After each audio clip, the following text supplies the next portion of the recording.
The Kybalion Chapter 6, The Divine Paradox. The half-wise, recognizing the comparative unreality of the universe, imagine that they may defy its laws. Such are vain and presumptuous fools, and they are broken against the rocks and torn asunder by the elements, by reason of their folly. The truly wise, knowing the nature of the universe, use law against laws, the higher against the lower, and by the art of alchemy, transmute that which is undesirable into that which is worthy, and thus triumph. Mastery consists not in abnormal dreams, visions, and fantastic imaginings or living, but in using the higher forces against the lower forces, escaping the pains of the lower planes by vibrating on the higher. Transmutation, not presumptuous denial, is the weapon of the master, the Kybalion. This is the paradox of the universe, resulting from the principle of polarity, which manifests when the all begins to create. Hearken to it, for it points the difference between half-wisdom and wisdom, while to the infinite all, the universe, its laws, its powers, its life, its phenomena, are as things witnessed in a state of meditation or dream. Yet to all that is finite, the universe must be treated as real, and life and action and thought must be based thereupon accordingly, although with an ever understanding of the higher truth, each according to its own plane and laws. Were the all to imagine that the universe were indeed reality, then woe to the universe, for there would be then no escape from lower to higher. Divine word, then would the universe become a fixity, and progress would become impossible. And if man, owing to half-wisdom, acts and lives and thinks of the universe as merely a dream, akin to his own finite dreams, then indeed does it so become for him. And like a sleepwalker, he stumbles ever around and around in a circle, making no progress, and being forced into an awakening at last by his falling, bruised, and bleeding over the natural laws which he ignored. Keep your mind ever on the star, but let your eyes watch over your footsteps, lest you fall into the mire by reason of your upward gaze. Remember the divine paradox, that while the universe is not, still it is. Remember ever the two poles of truth, the absolute and the relative. Beware of half-truths. What Hermeticists know as the law of paradox is an aspect of the principle of polarity. The Hermetic writings are filled with references to the appearance of the paradox in the consideration of the problems of life and being. The teachers are constantly warning their students against the error of omitting the other side of any question, and their warnings are particularly directed to the problems of the absolute and the relative, which perplex all students of philosophy and which cause so many to think and act contrary to what is generally known as common sense. And we caution all students to be sure to grasp the divine paradox of the absolute and relative, lest they become entangled in the mire of the half-truth. With this in view, this particular lesson has been written. Read it carefully. The first thought that comes into the thinking man after he realizes the truth that the universe is a mental creation of the all is that the universe and all that it contains is a mere illusion and unreality against which idea his instincts revolt. But this, like all other great truths, must be considered from both the absolute and relative points of view. From the absolute viewpoint, of course, the universe is in the nature of an illusion, a dream, a phantasmagoria as compared to the all itself. We recognize this even in our own ordinary view, for we speak of the world as a fleeting show that comes and goes, is born and dies, for the element of impermanence and change, finiteness and unsubstantiality must ever be connected with the idea of a created universe when it is contrasted with the idea of the all, no matter what may be our beliefs concerning the nature of both. Philosopher, metaphysician, scientist, and theologian all agree upon this idea, and the thought is found in all forms of philosophical thought and religious conceptions, as well as in the theories of the respective schools of metaphysics and theology. Thanks for tuning in. Join the conversation and drop a comment with your favorite quote from this chapter, and tap the like button if you'd like me to read the whole book. So the Hermetic teachings do not preach the unsubstantiality of the universe in any stronger terms than those more familiar to you, although their presentation of the subject may seem somewhat more startling. Anything that has a beginning and an ending must be, in a sense, unreal and untrue, and the universe comes under the rule in all schools of thought. From the absolute point of view, there is nothing real except the all, no matter what terms we may use in thinking of or discussing the subject. Whether the universe be created of matter, or whether it be a mental creation in the mind of the all, it is unsubstantial, non-enduring, a thing of time, space, and change. We want you to realize this fact thoroughly before you pass judgment on the Hermetic conception of the mental nature of the universe. Think over any and all of the other conceptions, and see whether this not be true of them. But the absolute point of view shows merely one side of the picture. The other side is the relative one. Absolute truth has been defined as things as the mind of God knows them, while relative truth is things as the highest reason of man understands them. And so while to the all, the universe must be unreal and illusionary, a mere dream or result of meditation, nevertheless, to the finite minds forming a part of that universe and viewing it through mortal faculties, the universe is very real indeed and must be so considered. In recognizing the absolute view, we must not make the mistake of ignoring or denying the facts and phenomena of the universe as they present themselves to our mortal faculties. We are not the all, remember.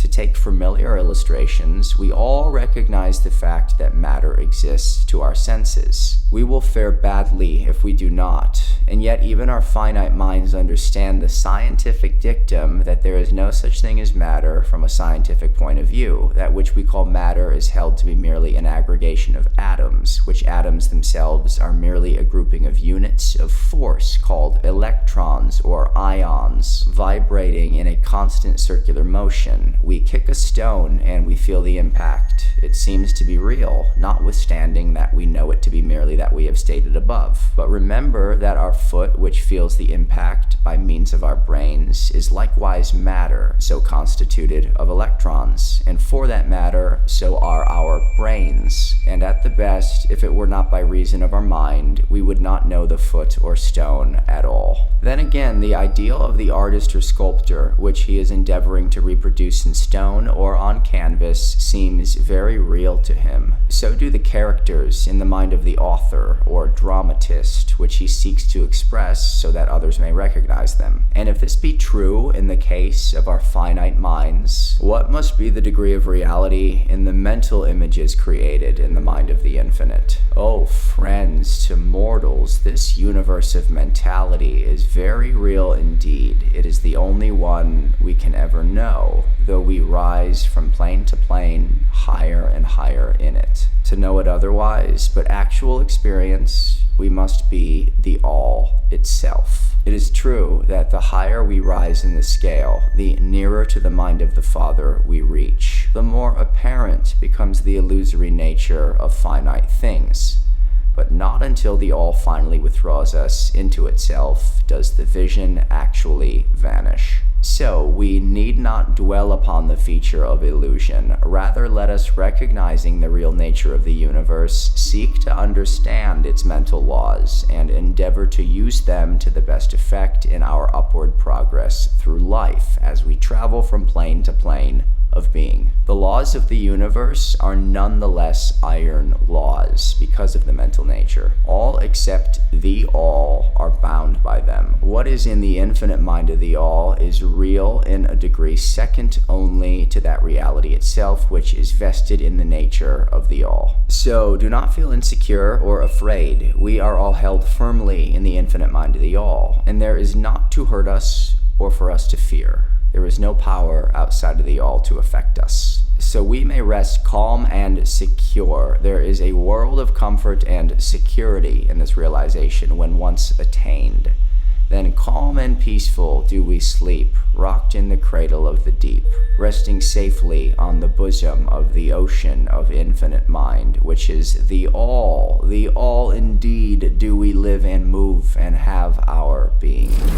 Matter is nonetheless matter to us, while we dwell on the plane of matter. Although we know it to be merely an aggregation of electrons or particles of force vibrating rapidly and gyrating around each other in the formations of atoms, the atoms in turn vibrating and gyrating, forming molecules, which latter in turn form larger masses of matter. Nor does matter become less matter when we follow the inquiry still further and learn from the Hermetic teachings that the force of which the electrons are but units is merely a manifestation of the mind of the all, and like all else in the universe is purely mental in its nature. While on the plane of matter we must recognize its phenomena, we may control matter, as all masters of higher or lesser degree do, but we do so by applying the higher forces. We commit a folly when we attempt to deny the existence of matter in the relative aspect. We may deny its mastery over us, and rightly so, but we should not attempt to ignore it in its relative aspect, at least so long as we dwell upon its plane. Nor do the laws of nature become less constant or effective when we know them likewise to be merely mental creations. They are in full effect on the various planes. We overcome the lower laws by applying still higher ones, and in this way only. But we cannot escape the law or rise above it entirely. Nothing but the all can escape law, and that because the all is law itself, from which all laws emerge. The most advanced masters may acquire the powers usually attributed to the gods of men, and there are countless ranks of being in the great hierarchy of life, whose being and power transcends even that of the highest masters among men to a degree unthinkable by mortals. But even the highest master and the highest being must bow to the law and be as nothing in the eye of the all. So that if even these highest beings, whose powers exceed even those attributed by men to their gods, even if these are bound by and are subservient to the law, then imagine the presumption of mortal man, of our race and grade, when he dares to consider the laws of nature as unreal, visionary, and illusory, because he happens to be able to grasp the truth that the laws are mental in nature and simply mental creations of the all. Those laws, which the all intends to be governing laws, are not to be defied or argued away. So long as the universe endures, will they endure, for the universe exists by virtue of these laws, which form its framework and which hold it together. The Hermetic principle of mentalism, while explaining the true nature of the universe upon the principle that all is mental, does not change the scientific conceptions of the universe, life, or evolution. In fact, science merely corroborates the Hermetic teachings. The latter merely teaches that the nature of the universe is mental, while modern science has taught that it is material, or of late, that it is energy, at the last analysis. The Hermetic teachings have no fault to find with Herbert Spencer's basic principle, which postulates the existence of an infinite and eternal energy from which all things proceed. In fact, the Hermeticists recognize in Spencer's philosophy the highest outside statement of the workings of the natural laws that have ever been promulgated, and they believe Spencer to have been a reincarnation of an ancient philosopher who dwelt in ancient Egypt thousands of years ago, and who later incarnated as Heraclitus, the Grecian philosopher who lived 500 BC. And they regard his statement of the infinite and eternal energy as directly in the line of the Hermetic teachings, always with the addition of their own doctrine that his energy is the energy of the mind of the all, With the master key of Hermetic philosophy, the student of Spencer will be able to unlock many doors of the inner philosophical conceptions of the great English philosopher, whose work shows the results of the preparation of his previous incarnations. His teachings regarding evolution and rhythm are in almost perfect agreement with the Hermetic teachings regarding the principle of rhythm. So the student of Hermetics need not lay aside any of his cherished scientific views regarding the universe. All he is asked to do is grasp the underlying principle of the all is mind.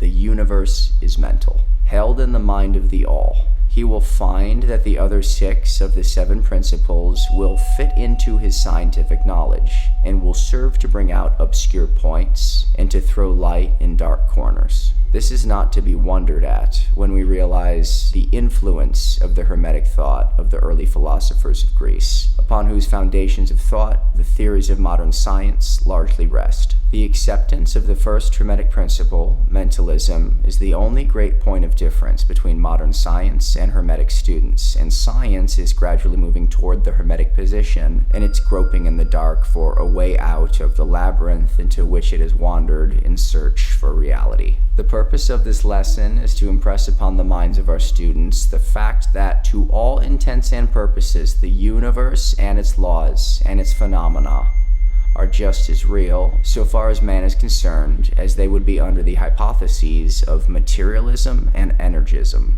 Under any hypothesis, the universe in its outer aspect is changing, ever-flowing, and transitory, and therefore devoid of substantiality and reality.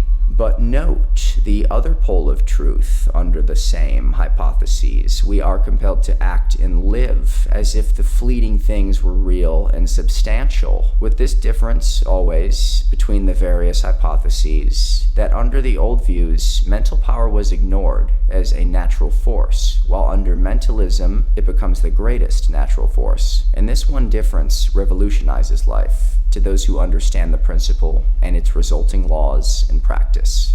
So finally, students all grasp the advantage of mentalism and learn to know, use, and apply the laws resulting therefrom. But do not yield to the temptation which, as the Kybalion states, overcomes the half-wise and which causes them to be hypnotized by the apparent unreality of things. The consequence being that they wander about like dream people, dwelling in a world of dreams, ignoring the practical work and life of man, the end being that they are broken against the rocks and torn asunder by the elements by reason of their folly. Rather, follow the example of the wise, which the same authority states, use law against laws, the higher against the lower, and by the art of alchemy, transmute that which is undesirable into that which is worthy, and thus triumph. Following the authority, let us avoid the half-wisdom, which is folly, which ignores the truth that mastery consists not in abnormal dreams, visions, and fantastic imaginings or living, but in using the higher forces against the lower, escaping the pains of the lower planes by vibrating on the higher.